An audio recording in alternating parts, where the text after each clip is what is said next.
dotada de vários sentidos novos, inteiramente diferentes dos da nossa harpa terrestre, em particular de um sentido magnético, com o qual se pode entrar em comunicação de um para outro ser, sem que seja necessário traduzir os pensamentos por palavras audíveis. Esse sentido recordo da agulha mantada aqui, do fundo de um subterrâneo do Observatório de Paris, estremece quando uma aurora boreal se acende na Sibéria, ou quando rompe no sol uma explosão elétrica. O astro do dia acabava de apagar-se em um lago longínquo, e os rosados clarões do crepúsculo pairavam no fundo dos céus qual derradeiro sonho da luz. Duas luas se acenderam em diversas alturas, a primeira em forma de crescente, por cima do lago em cujo seio o sol se sumira, a segunda em forma de primeiro quarto, muito mais elevada no céu e para do oriente. Eram muito pequenas e não lembravam senão de longe o imenso facho das noites terrestres. Dir-se-ia que de mau grado davam a sua viva, mas pequena claridade. Eu as contemplava alternadamente, com espanto. O mais extraordinário, talvez, em toda a estranheza desse espetáculo estava em que a lua ocidental, cerca de 3 vezes maior do que a sua companheira do oeste, sendo 5 vezes menos volumosa do que a nossa lua terrestre, caminhava no céu com um movimento fácil de seguir com a vista e parecia correr com velocidade, da direita para a esquerda, a fim de alcançar no oriente a sua celeste irmã. Assinalavam-se ainda, nos últimos clarões do ocaso que se ia extinguindo, uma terceira lua, ou, para melhor dizer, uma brilhante estrela. Menor do que o menor dos dois satélites, não apresentava disco sensível, mas a luz era fulgurante. Pairava no céu da tarde igual a Vênus em nosso firmamento, quando, nos dias de seu mais esplêndido brilho, a estrela do pastor reina soberana nas indolentes tardes da primavera de ternos sonhos. Já nas alturas surgiam as mais brilhantes estrelas, reconheci-as e Arcturus, de raios de ouro, Veiga, tão alva e pura, os 7 astros do setentrião e várias constelações zodiacais. A estrela da tarde, a nova Vésper, rutilava então na constelação dos peixes. Depois de haver estudado durante alguns instantes a sua situação no céu, de me haver orientando a mim mesmo, conforme as constelações, de haver examinado os 2 satélites e refletido na leveza do meu próprio peso, não tardei em ficar convencido de que me achava no planeta Marte e de que essa sedutora estrela da tarde era a Terra. Meus olhos detiveram-se fitos nela, impregnados do melancólico sentimento de amor que nos confrange as fibras do coração, quando o pensamento voa para um ente querido do qual nos separa cruel distância. Contemplei longamente essa pátria onde tantos diversos sentimentos se misturam e se chocam nas flutuações da vida, e pensei quanto é lamentável que as inúmeras criaturas que habitam a pequena morada não saibam onde estão. É lindíssima esta minúscula terra, assim iluminada pelo sol, com a respectiva lua, mais microscópica ainda, parecendo um ponto ao lado dela.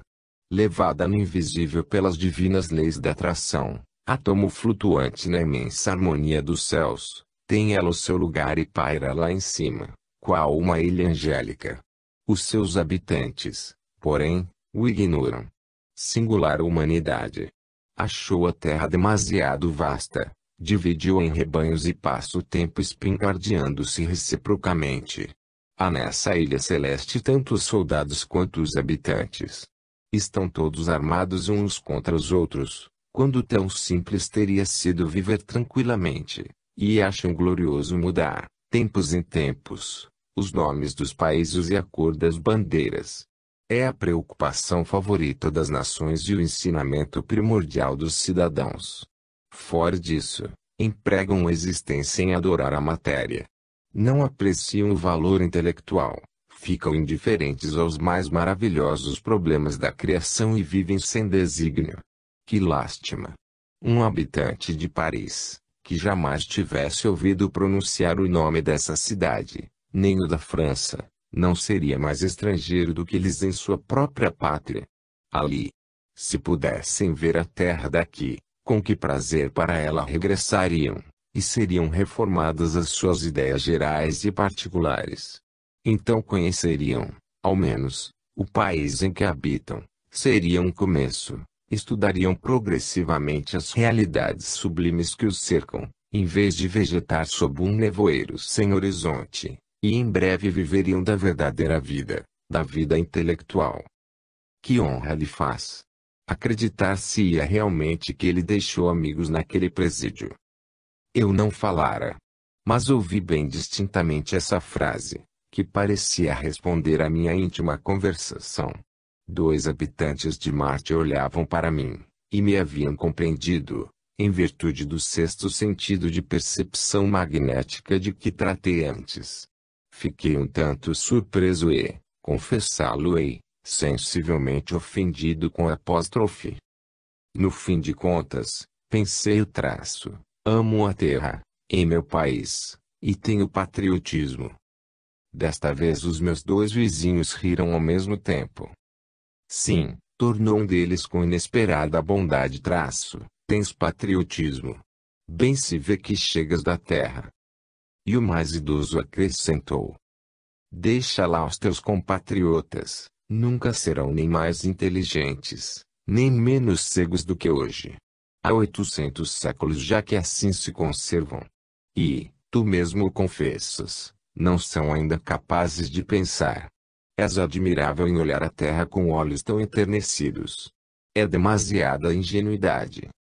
Não tens, caro leitor, deparado às vezes em tua passagem um desses homens impregnados de imperturbável orgulho, que se julgam, sinceras e inabalavelmente, acima de todo o resto do mundo.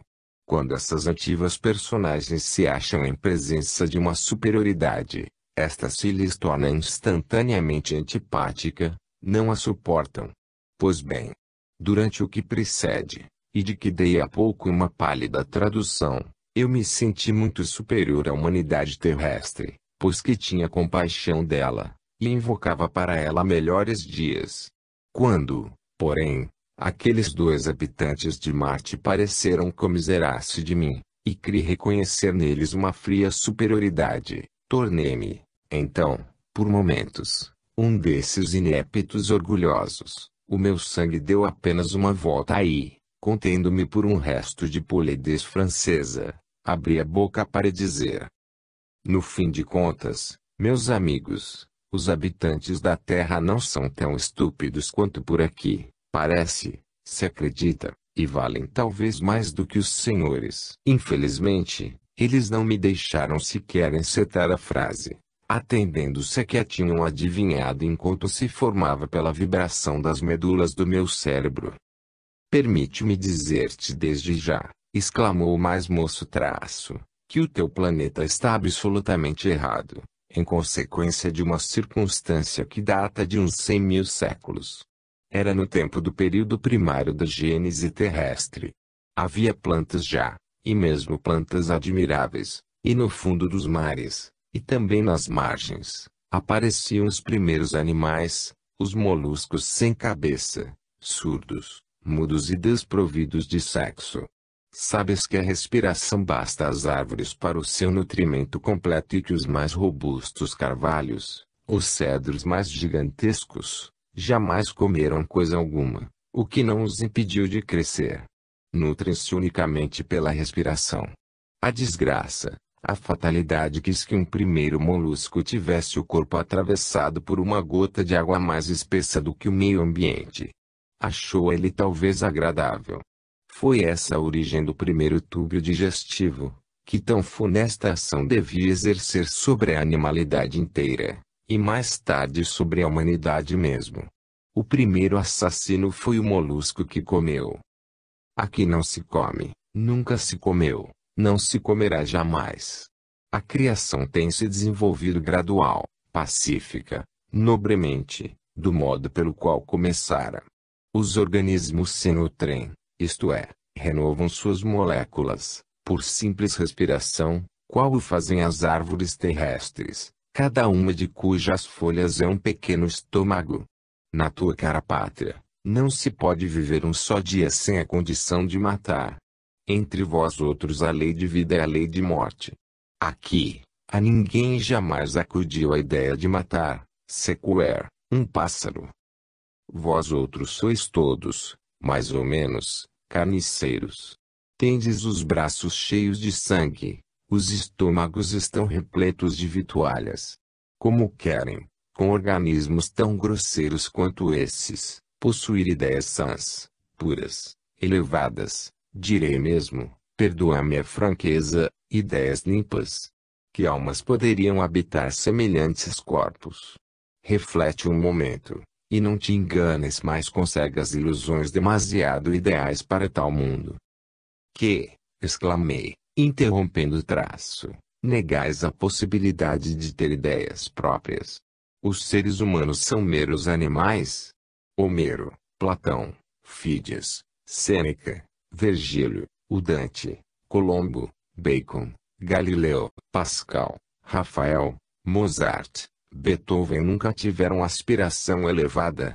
Achais grosseiros e repelentes os nossos corpos. Se tivesses visto passar diante dos olhos Helena, Frineia, Aspásia, Safo, Cleópatra, Lucrecia Borgia, Agnes Sorel, Diana Poitiers, Margarida de Valois, Tallien, Recamier, Georgios e suas admiráveis rivais, pensaríeis talvez de modo diferente.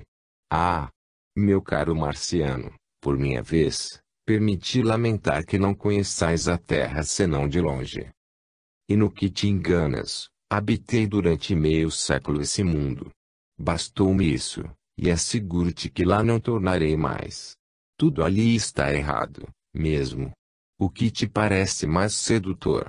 Imaginas que em todas as terras do céu as flores dão nascimento aos frutos por maneira idêntica? Não seria isso um tanto cruel? Pelo que me toca, prefiro as primaveras e os botões de rosa. Mas, tornei o traço, entretanto, e apesar de tudo, há grandes espíritos na terra, e criaturas realmente admiráveis. Não se pode nutrir a esperança de que a beleza física e moral se irá aperfeiçoando cada vez mais, conforme tem feito até aqui, e que as inteligências se esclarecerão progressivamente. A gente não passa o tempo todo comendo. Os homens, apesar dos seus trabalhos materiais, terminarão consagrando, todos os dias, algumas horas ao desenvolvimento da inteligência. Então, sem dúvida, não continuarão mais fabricando deusinhos à sua imagem, e quiçá também suprimirão as pueris fronteiras para que reine a harmonia e a fraternidade. Não, meu amigo, porque, se o quisessem, tê-lo-iam desde já.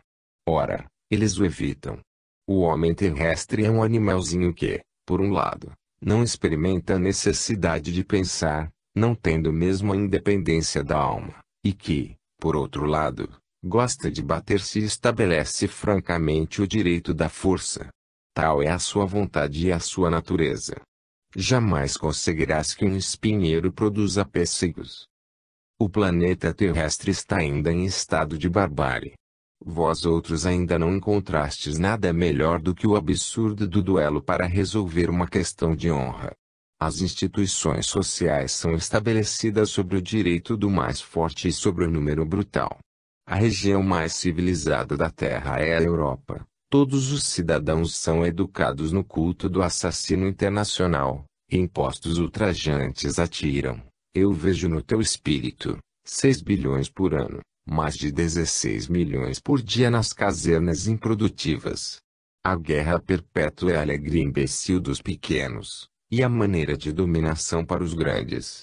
Se os cidadãos, a qualquer país que pertençam, tivessem o bom espírito de recusa, todos, sem exceção, ao serviço militar, mereceriam o título de homens de senso.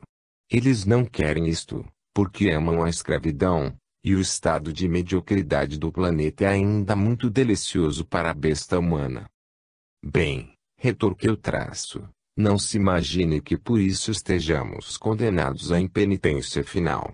Dia virá, talvez em centenas de séculos, em que a humanidade, chegada à idade do siso, formará uma família única, falando o mesmo idioma, e onde o sentimento de patriotismo, que a divide ainda para muito tempo, terá dado lugar ao sentimento único, geral, absoluto, da solidariedade humana.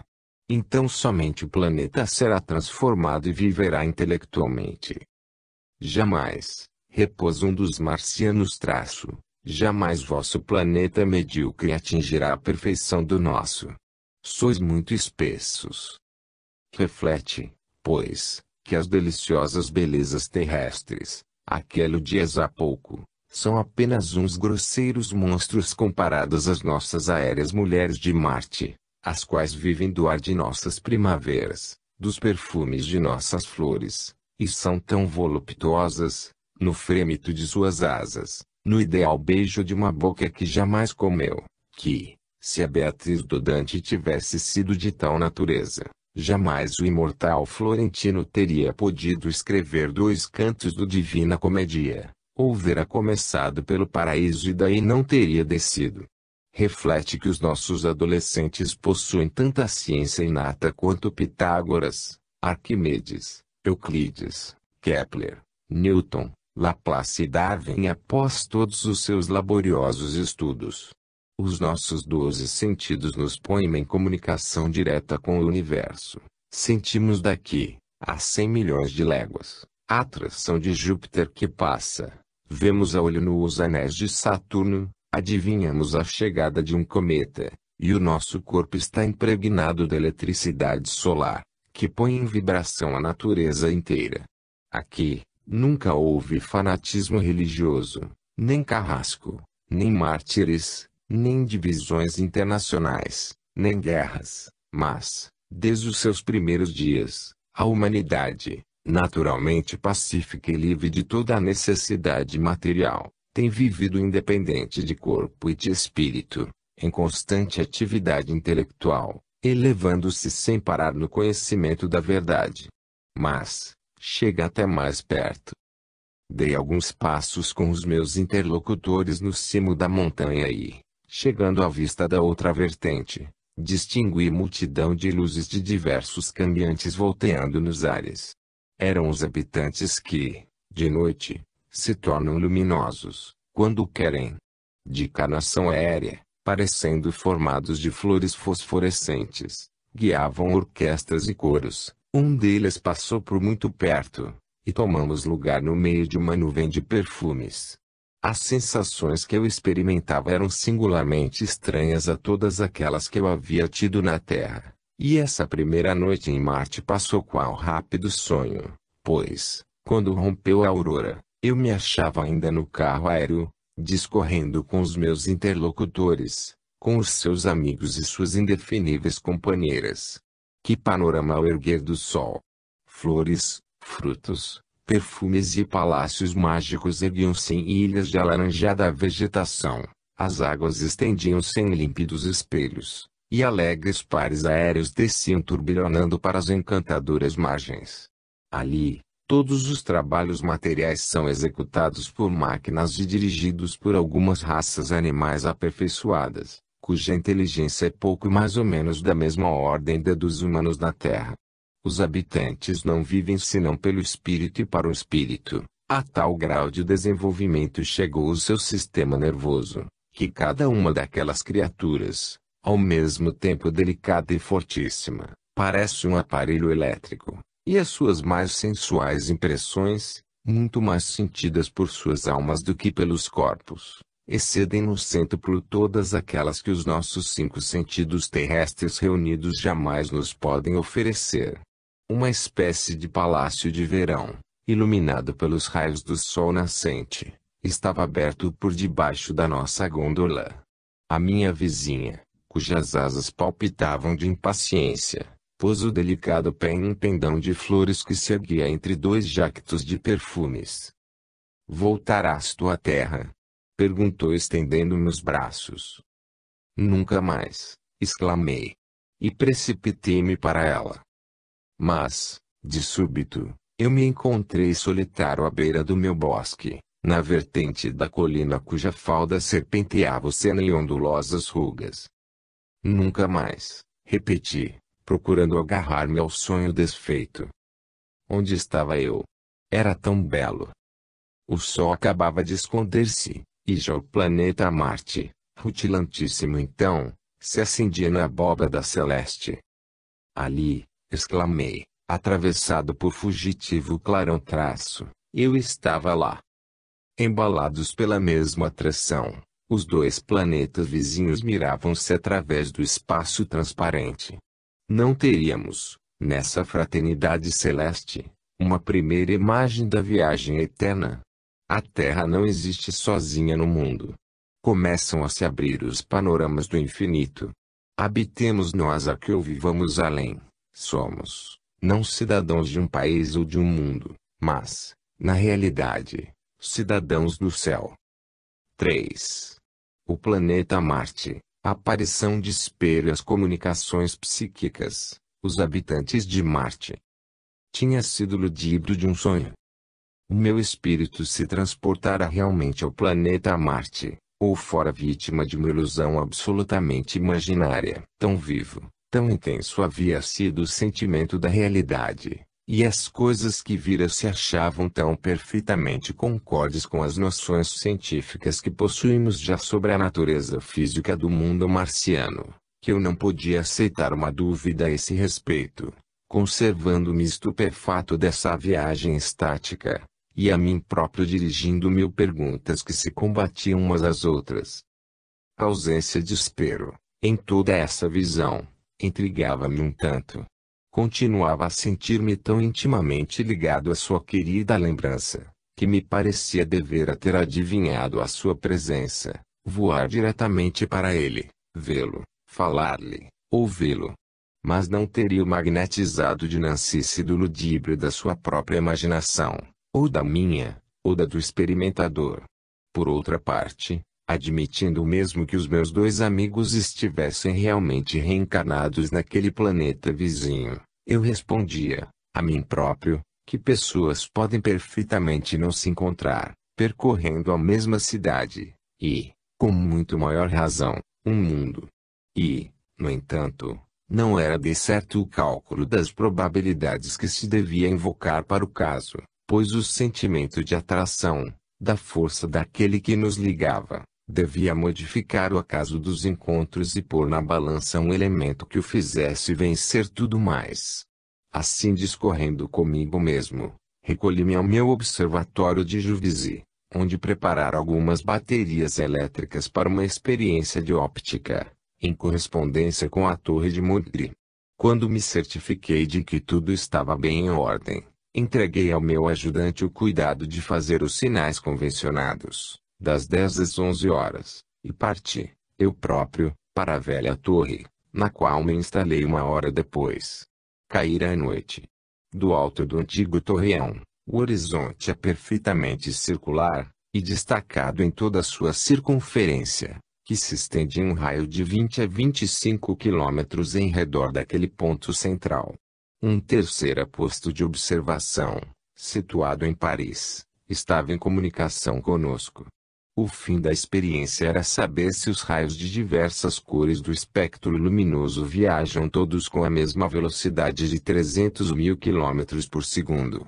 O resultado foi afirmativo. Tendo as experiências ficado concluídas às 11 horas, mais ou menos, e porque a noite estrelada estivesse maravilhosa e a lua começasse a erguer-se, logo que coloquei os aparelhos ao abrigo do tempo, no interior da torre, subi para a plataforma superior, a fim de contemplar a imensa paisagem iluminada pelos primeiros raios da lua nascente. A atmosfera estava serena, tépida, quase quente. O meu pé, porém, ainda estava no último degrau, quando estaquei, petrificado de espanto, soltando um grito que pareceu imobilizar-se na garganta. Espero, sim, o próprio Espero estava ali, diante de mim, sentado no parapeito. Levantei os braços para o céu, e me senti prestes a perder os sentidos. Ele, porém, me disse, com a sua voz extremamente meiga, que eu tanto e tanto conhecia: porventura te causo medo? Não tive forças para responder, nem para adiantar-me. Contudo, ousei olhar de frente para o meu amigo, que sorria. O seu querido semblante, iluminado pelo luar, conservava-se tal qual eu o havia visto por ocasião da partida de Paris para a Cristiânia, moço, agradável, pensativo, com um olhar muito brilhante. Deixei o último degrau e tive o impulso íntimo de precipitar-me para ele, a fim de abraçá-lo. Não me atrevi, porém, e conservei-me defronte dele, contemplando-o. Tinha recuperado o uso dos sentidos. Espero. És tu? Exclamei. Estava aqui durante a tua experiência, respondeu ele e fui eu mesmo quem te inspirou a ideia de comparar o extremo roxo ao extremo vermelho, para a velocidade das ondas luminosas. Unicamente estava invisível, tanto quanto os raios ultrarroxos. Vejamos. É isto possível? Deixa-me tocar-te. Passei minha mão pelo rosto, pelo corpo, pelos cabelos, e tive absolutamente a mesma impressão de haver tocado um corpo vivo.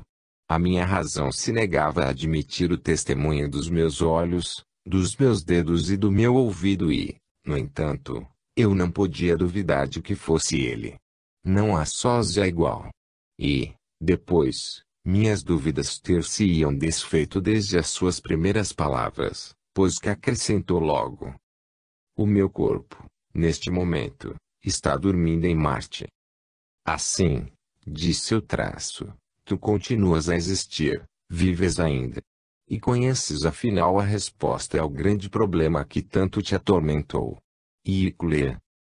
Vamos conversar, respondeu ele. Tenho muitas coisas que te dizer. Sentei-me a seu lado, na borda do largo parapeito que domina a velha torre, e eis o que eu vi. Algum tempo depois do acidente do lago de Tirifjorden, sentira-se acordado do que parecia um longo e pesado sono. Achava-se sozinho, em escuridão completa, à beira de um lago, sentia-se vivo, mas não se podia ver, nem tocar em si mesmo. O ar o feria. Não estava somente leve, mas também imponderável. O que lhe parecia subsistir dele era somente a faculdade de pensar. A sua primeira ideia, reunindo as reminiscências, foi que despertava da queda no lago norueguês. Quando, porém, amanheceu o dia, percebeu que se achava em outro mundo.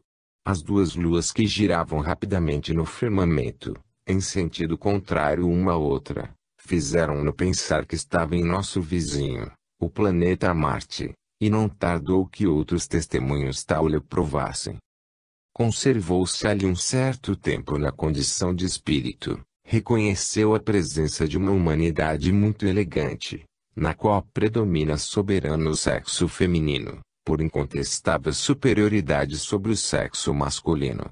Os organismos são leves e delicados, a densidade dos corpos é muito fraca, o peso mais fraco ainda.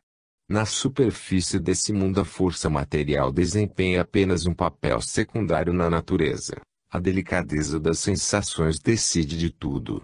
Há ali grande número de espécies de animais e várias raças humanas. Em todas essas espécies e em todas essas raças, o sexo feminino é mais belo e mais forte, consistindo a força na superioridade das sensações, do que o masculino, e é aquele que rege o mundo. No grande desejo de conhecer a vida que tinha diante de si, decidiu não se conservar por muito tempo em estado de espírito contemplador, mas renascer sob uma forma corporal humana e, dada a condição orgânica daquele planeta, sob a forma feminina. Entre as almas terrestres flutuantes na atmosfera de Marte tinha ele encontrado já, pois as almas se sentem, a de Icleia, que o seguira, guiada por uma atração constante. Ela, por seu lado, sentira-se levada para uma encarnação masculina. Estavam assim reunidos ambos, em um dos mais privilegiados países desse mundo, vizinhos e predestinados a novo encontro na vida e a partilhar das mesmas emoções, dos mesmos pensamentos, das mesmas obras. Assim, conquanto a memória da sua existência terrestre se conservasse velada e quase apagada pela nova transformação, Vago sentimento de parentesco e simpático apego imediato os havia reunido logo que se tinham avistado. A superioridade psíquica, a natureza dos seus pensamentos habituais, o estado de espírito acostumado a procurar os fins e as causas, lhes haviam dado uma espécie de íntima penetração que os desprendia da geral ignorância dos viventes. Tinham-se amado tão de súbito, haviam tão passivamente sentido a influência magnética do choque de reencontro, que para logo constituíram um mesmo e único ente, tão unidos quanto estavam no momento da separação terrestre. Lembravam-se de se terem encontrado já, estavam convencidos de que fora na Terra, nesse planeta vizinho que à noite brilha com tão vivo fulgor no céu de Marte, e às vezes, em seus voos solitários por sobre as colinas povoadas de plantas aéreas, contemplavam a estrela da tarde, procurando reatar o fio quebrado de uma tradição interrompida. Inesperado acontecimento veio explicar tais reminiscências e provar que não se enganavam. Os habitantes de Marte são muito superiores aos da Terra, pela sua organização, pelo número e pela delicadeza de seus sentidos, e pelas faculdades intelectuais. O fato de ser a densidade muito fraca na superfície daquele mundo, e as substâncias constitutivas dos corpos menos pesadas lá do que aqui, permitiu a formação de seres incomparavelmente menos pesados, mais aéreos, mais sutis, mais sensíveis. O fato de ser nutritiva a atmosfera, libertou os organismos marcianos das grosserias das necessidades terrestres. É totalmente outro estado. A luz ali é menos viva, estando o planeta mais afastado do Sol do que a Terra, o nervo óptico é mais sensível.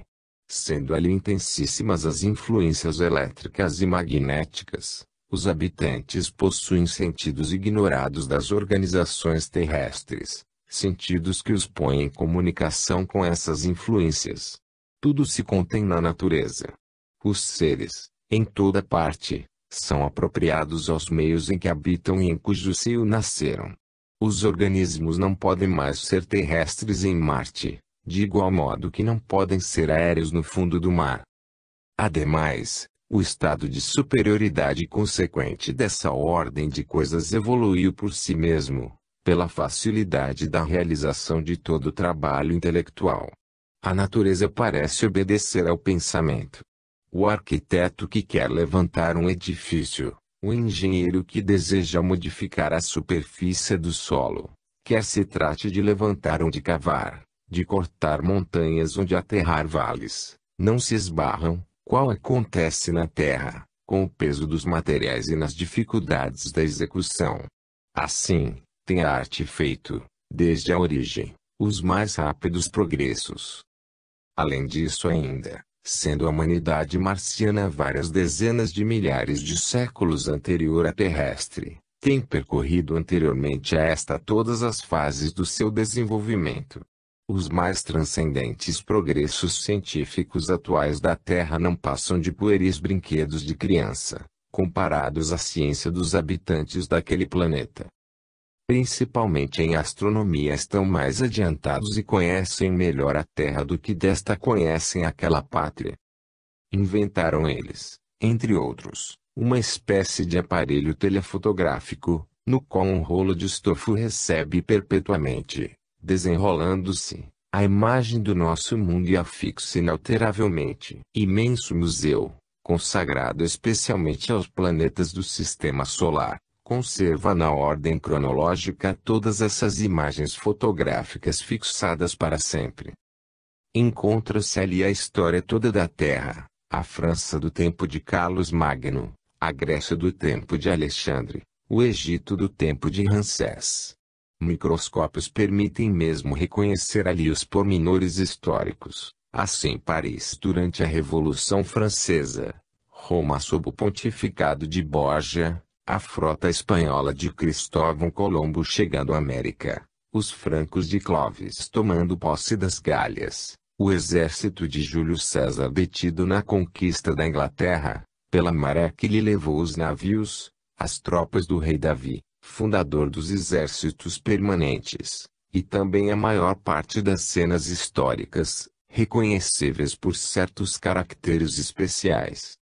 Um dia em que os dois antigos noivos visitavam esse museu, a reminiscência, vaga até então, iluminou-se qual paisagem noturna atravessada por um relâmpago. De súbito reconheceram o aspecto de Paris durante a exposição de 1867. Acentuou-se-lhes a lembrança. Cada um deles sentiu, separadamente, que tinha vivido ali, e, sob essa impressão tão forte, foram logo dominados pela certeza de ali terem vivido juntos. A memória avivou-se gradualmente, não já por intermitentes clarões, mas qual a luz progressiva do começo da aurora.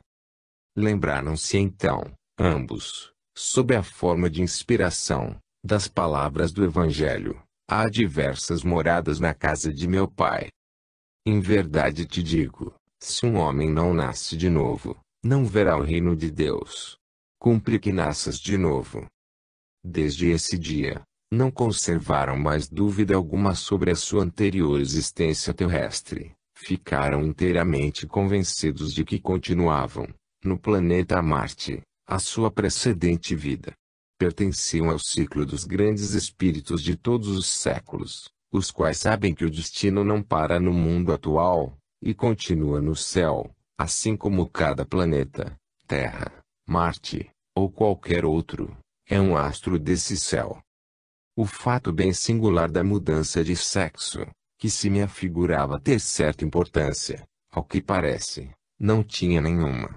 Contrariamente ao que é admitido entre os terrestres, contou-me que as almas não possuem sexo e têm um destino igual.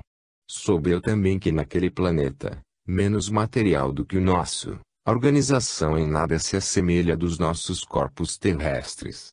As concepções e os nascimentos efetuam-se ali de um modo inteiramente diverso, que lembra, mas sob uma forma espiritual, a fecundação das flores e o seu desabrochar. O prazer é sem azedume. Não se conhecem lá os pesados fardos terrestres, nem os dilaceramentos da dor. Tudo é mais aéreo, mais etéreo, e material. Poder-se-ia chamar aos marcianos flores viventes, aladas e pensantes. Mas, de fato, nenhuma criatura terrestre pode servir de paralelo para auxiliar a compreensão da forma e do modo de existência ali. Eu escutava a narração da alma defunta, quase sem a interromper, pois me parecia sempre que ela ia sumir-se, conforme tinha vindo. Entretanto, a lembrança do meu sonho, que me havia acudido, pela coincidência das precedentes descrições com o que eu tinha visto, não pude deixar de referir ao meu celeste companheiro esse surpreendente sonho, e de exprimir-lhe o meu pasmo por não ter visto nessa viagem a Marte, o que me dizia duvidar da realidade de tal excursão. Mas, replicou ele eu te vi perfeitamente, e tu me viste também, e me falaste. Porque era eu. Tão estranha foi a entonação da voz ao pronunciar as últimas palavras, que reconheci nela, subitamente, a melodiosa voz da bela marciana que tanto me impressionara. Sim, prosseguiu ele era eu, procurava dar-me a conhecer, mas, deslumbrado por um espetáculo que te cativara o espírito, não te desprendias das sensações terrestres, conservavas-te sensual e terrestre, e não conseguiste elevar-te à pura percepção. Sim, fui eu quem te estendeu os braços para te fazer apear do carro aéreo à porta da nossa morada, quando subitamente despertaste. Mas então, exclamei se és essa marciana, porque me apareces aqui sob a forma de espero, que já não existe. Não é na tua retina nem no teu nervo óptico que atuo, replicou ele, mas no teu ser mental e no teu cérebro. Acho-me neste momento em comunicação contigo, influencio diretamente a sede cerebral da tua sensação. Na realidade, o meu ser mental não tem forma, é igual ao teu, idêntico a todas as almas. Quando, porém, me coloco, e é o caso neste momento, em relação direta com o teu pensamento, não me podes ver senão tal qual me conheceste.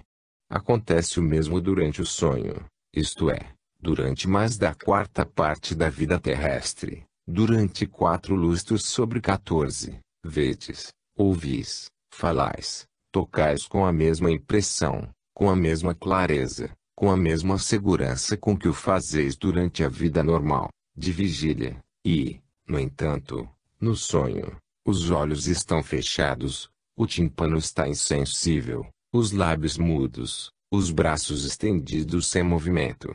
A mesma coisa se dá também nos estados de sonambulismo, de hipnotismo, de sugestão. Tu me vês, tu me ouves e me tocas, pelo teu cérebro influenciado, porém, sob a forma que tu vês eu não existo, de igual modo que não existe o arco-íris ante os olhos de quem o contempla.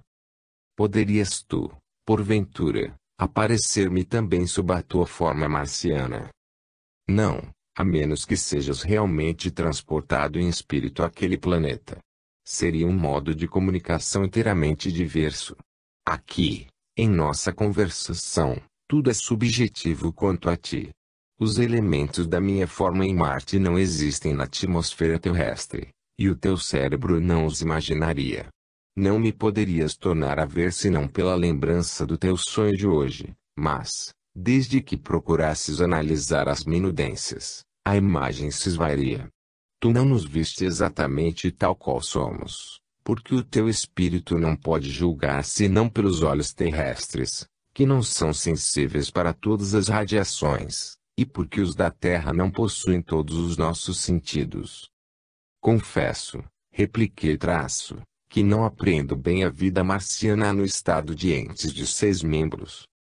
Se suas formas não fossem tão elegantes, ter-te-iam parecido monstruosas. Cada mundo tem os seus organismos apropriados às condições de existência. Confesso-te, por minha vez, que, para os habitantes de Marte, o Apolo do Belvedere e a Vênus de Médici são verdadeiras monstruosidades, por motivo do seu peso animal. Entre os marcianos, tudo é de extrema delicadeza. Conquanto o nosso planeta seja muito menor do que a Terra, todavia os seres ali são maiores do que aqui, pois o peso é mais fraco, e os organismos podem elevar-se mais altos sem ser impedidos pelo seu peso e sem pôr em risco a correspondente estabilidade. São maiores e mais leves, porque os materiais constitutivos desse planeta têm uma densidade muito fraca. Aconteceu lá o que aconteceria na Terra, se o peso aqui não fosse tão intenso. As espécies aladas teriam dominado o mundo, em vez de se atrofiarem na impossibilidade de um desenvolvimento. Em Marte, o desenvolvimento orgânico se efetuou na série das espécies aladas. A humanidade marciana é, com efeito, uma raça de origem sextúpede. Atualmente, porém, é bípede, bímana, e o que se poderia chamar belada, pois que esses seres têm 2 asas. O gênero de vida é inteiramente diverso da vida terrestre, primeiramente porque se vive tanto nos ares e nas plantas aéreas, quanto na superfície do solo, depois, porque, sendo a atmosfera nutritiva, ali não se come.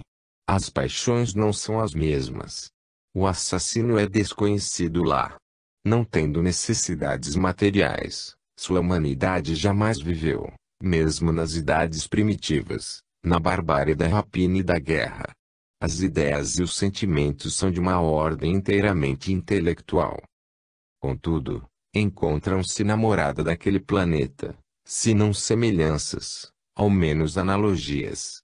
Assim, há ali, quanto na Terra, uma sucessão de dias e de noites que não difere essencialmente do que existe aqui, sendo de 24 horas, 39 minutos e 35 segundos a duração do dia e noite. Havendo 668 desses dias no ano marciano, temos mais tempo para os nossos trabalhos, investigações, estudos e divertimentos. As nossas estações são também quase 2 vezes maiores do que as deste mundo, mas têm a mesma intensidade. Os climas não são muito diferentes. Tal região de Marte, nas margens do mar equatorial, difere menos do clima da França do que a Lapônia do Danúbio. Um habitante da Terra não se considera ali muito expatriado. A maior disparidade entre os mundos consiste certamente na grande elevação da nossa humanidade sobre a da Terra.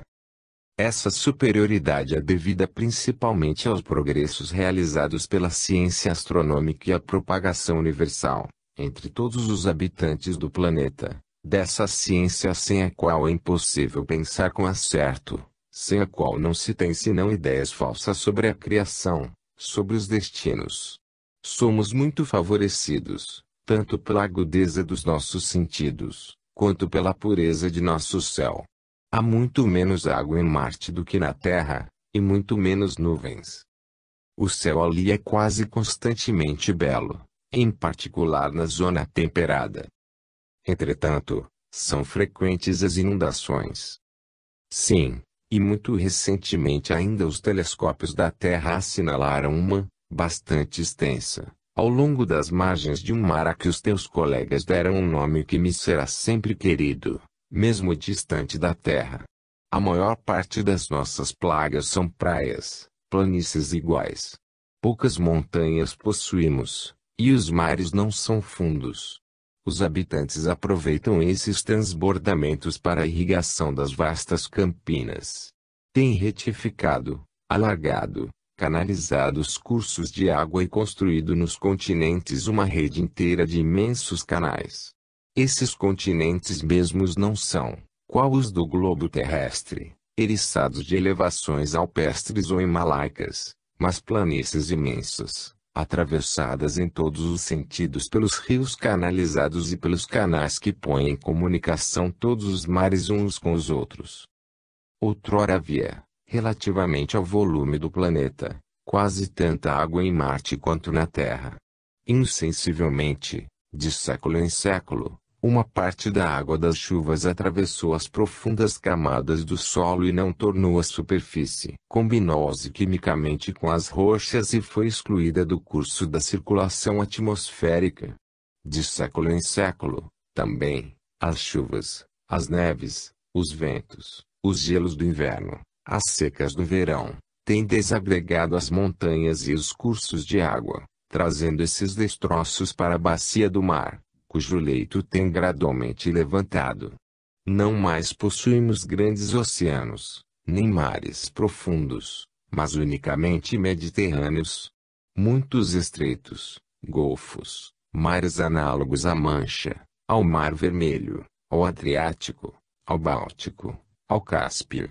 Praias lindíssimas, enseadas mansas, lagos e espaçosos rios, frotas antes aéreas do que aquáticas, céu quase sempre puro, principalmente pela manhã. A Terra não tem manhãs tão luminosas quanto as nossas. O regime meteorológico difere sensivelmente do da Terra, porque, sendo a atmosfera mais rarefeita, as águas, na superfície aliás, se evaporam mais facilmente, depois porque, condensando-se novamente, em vez de formar nuvens duradouras, tornam a passar, quase sem transição, do estado gasoso ao estado líquido. Poucas nuvens e poucos nevoeiros. A astronomia lá é cultivada por motivo da pureza do céu. Temos 2 satélites cujo curso pareceria estranho aos astrônomos da Terra, porque, enquanto um dá meses de 130 horas, ou de 5 dias marcianos e mais 8 horas, o outro, pela combinação do seu movimento com a rotação diurna do planeta, surge ao ocidente e desaparece no levante, atravessando o céu de oeste para este em 5 horas e meia, e passa de uma outra fase em menos de 3 horas. É um espetáculo único em todo o sistema solar, que muito tem contribuído para atrair a atenção dos habitantes para o estudo do firmamento. Além disso, temos eclipses de luas quase todos os dias. Jamais, porém, eclipses totais do Sol, porque os nossos satélites são muito pequenos. A Terra nos aparece no mesmo grau de Vênus para a Terra. É ela, para lá, a estrela da manhã e da tarde e, na antiguidade, antes da invenção dos instrumentos de óptica, os quais nos ensinaram que é um planeta habitado qual o nosso, mas inferiormente, Os nossos antepassados adoravam-na, saudando nela uma divindade tutelar. Todos os mundos têm uma forma de mitologia durante os séculos de infância, e essa mitologia tem por objeto o aspecto aparente dos corpos celestes. Às vezes a Terra, acompanhada da Lua, passa por lá diante do Sol e se projeta sobre o seu disco, qual uma pequena mancha negra acompanhada de outra menor. Então, seguem todos com curiosidade esses fenômenos celestes. Nossos jornais tratam muito mais de ciência do que de teatros, de fantasias literárias, de questões políticas ou de tribunais. O Sol nos parece um tanto menor, e dele recebemos menos luz e menos calor. Nossos olhos, mais sensíveis, veem melhor do que os dos terrestres. A temperatura é um pouco mais elevada. Exclamei vós outros estáis mais longe do Sol e sentis mais calor do que os da Terra. Chamonix fica um pouco mais distante do Sol do que o cimo do Monte Branco, respondeu ele. Não é só a distância do Sol que regula as temperaturas, cumpre levar em conta também a constituição da atmosfera. Os nossos gelos polares se desfazem mais completamente do que os da Terra sob o nosso Sol de verão. Quais são os países de Marte mais povoados? Somente as regiões polares, onde da Terra se avistam as neves e os gelos derretendo-se em cada primavera, são as inabitadas. A população das regiões temperadas é muito densa, mas são, ainda assim, as terras equatoriais as mais povoadas. A população é tão densa ali quanto a da China, e, principalmente, as margens dos mares, apesar das enchentes. Grande número de cidades são edificadas quase sobre a água, de algum modo suspensas nos ares, dominando as inundações de antemão calculadas e esperadas. As artes e as indústrias assemelham-se às nossas. Há caminhos de ferro, navios a vapor, o telégrafo, o telefone. Isso é diferente. Nunca tivemos vapor, nem caminhos de ferro, porque conhecemos sempre a eletricidade, e a navegação aérea nos é natural. As nossas frotas são movidas pela eletricidade e mais aéreas do que aquáticas. Vivemos principalmente na atmosfera e não temos habitações de pedra, de ferro e de madeira. Não conhecemos os rigores do inverno, porque ninguém ali fica exposto. Os que não habitam as regiões equatoriais emigram todo o outono, qual fazem os pássaros aqui. Ser-te-ia muito difícil formar uma ideia exata do nosso gênero de vida. Existe em Marte grande número de humanos que tenham já habitado na Terra. Não. Entre os cidadãos deste planeta, a maior parte são ignorantes, ou indiferentes, ou sépticos, e não estão preparados para a vida do espírito. Acham-se presos à Terra, por muito tempo. Muitas almas dormem completamente. As que vivem, trabalham, aspiram ao conhecimento do verdadeiro, são as únicas chamadas à imortalidade consciente. As únicas a que o mundo espiritual interessa estão aptas para compreendê-lo. Essas almas podem deixar a Terra e reviver em outras pátrias. Algumas vão durante certo tempo habitar em Marte, primeira estação de uma viagem ultraterrestre, afastando-se do Sol, ou Vênus, primeira parada aquém, mas Vênus é um mundo análogo à Terra e menos privilegiado ainda, devido às suas demasiado rápidas estações, que obrigam os organismos a sofrer os mais bruscos contrastes de temperatura. Certos espíritos voam imediatamente até as regiões estreladas. Conforme sabes, o espaço não existe. Em resumo, a justiça reina no sistema do mundo moral, qual o equilíbrio no sistema do mundo físico, e o destino das almas não é mais do que o resultado perpétuo das aptidões, das aspirações, e, conseguintemente, das suas obras.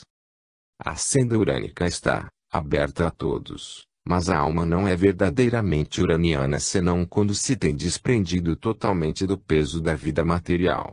Dia virá em que não haverá mais, neste planeta, outra crença, nem outra religião senão o conhecimento do universo e a certeza da imortalidade em suas infinitas regiões, no seu domínio eterno. Que estranha singularidade, exclamei traço, não conhecer ninguém na terra essas sublimes verdades. Ninguém olha para o céu. Vive-se aqui como se somente a nossa ilhota existisse no mundo. A humanidade terrestre é jovem, replicou Spero. Não se deve desanimar. É criança, e está ainda na ignorância primitiva. Diverte-se com friolheiras, obedece a mestres que ela mesma escolhe. Gosta de dividir-se em nações e vestir-se ridiculamente em trajes nacionais para se exterminar por música. Depois, vós outros ergueis estátuas aos que vos levam à matança. Arruinai-vos, suicidais-vos e, no entanto, não podeis viver sem arrancar à terra o pão cotidiano. É uma triste situação essa, mas que basta largamente à maior parte dos habitantes do planeta.